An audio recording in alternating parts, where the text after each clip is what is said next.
Hello, my friends. I'm Eduardo Lalo Bunge. I'm from Argentina. You already know me. This is the second video that I'm posting about AI and mental health. Let's talk about it. But this video is not necessarily about AI. It's about why we need to use it. So if you're going to hear some depressive numbers about how we're doing in mental health, stay here with me. If you are not interested, you can skip this video because what we're going to see is sad. So be prepared. It's going to be short, but I think this will give us some foundations on why we need to do it. We really have to be fully aware of what's going on with the current state of mental health, especially in the youth field. So here we go.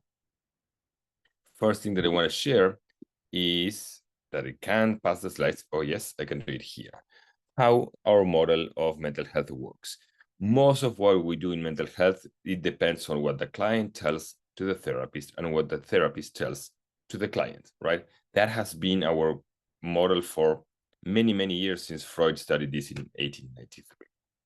Now, at some point, we added an extra resource, medication, right? And even with that extra resource, we have some things that I think we need to improve in order to expand the outcomes of what we're doing, increase the reach, etc. So here we have a few numbers. 1 out of 8 individuals in the world have a mental disorder, right? That's almost 1 billion people with mental disorders. Most individuals do not access treatment. Some report says that 80% of the people do not access treatment. More than half of the patients receiving therapy do not respond. And only 1/3 completely remit. That means that they don't meet criteria anymore for depression, at least in adults. Then there's something very interesting.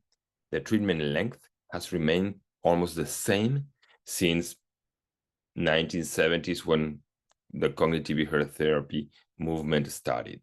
So we did not decrease the treatment length, with the exception of the interventions called single sessions by Jessica Schleider, which are becoming more and more popular. But most of the treatments delivered are as long as 50 years ago.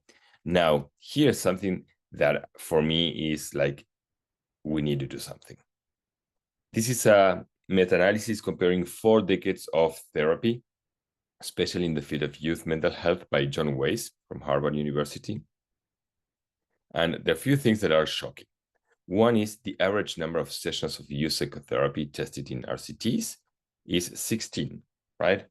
But most of youth accessing to treatment, they spend only 3 or 4 sessions. The model number is actually 1. So what we're doing in research does not necessarily translate to the individuals in the clinical settings overall.